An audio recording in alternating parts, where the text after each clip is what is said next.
So in chapter 5, when we get there, we're going to be looking at actually drawing free body diagrams of rigid bodies. And rigid bodies just mean that we're not considering a particle model. We're actually going to consider their actual dimensions. So here we have a portion of a frame.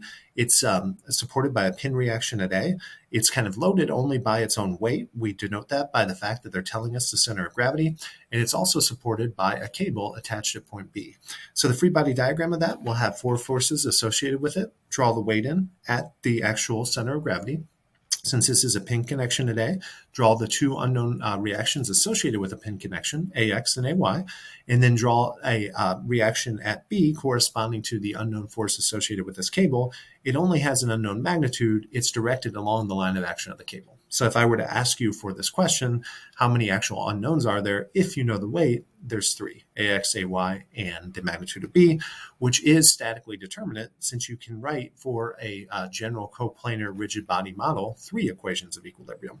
That additional equation of equilibrium comes from not only do the forces have to balance, meaning that you're not moving left, right, or up and down, but you're also not rotating. So that's where you get that extra equation from.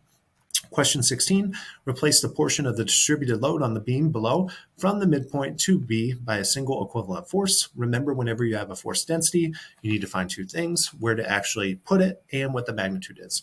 To get the magnitude of that force, simply integrate the relative portion of the distribution. Since this is 3 meters wide and it has a height of W2, the magnitude of the single concentrated force is just 3 times W2, whatever that is. And it's going to be applied at a point which is just, since the centroid of this rectangular area is just halfway along the base. What that means is that if this is 3 meters wide, we'll apply it 1.5 meters to the left of B. So if you notice, that's what I've done there.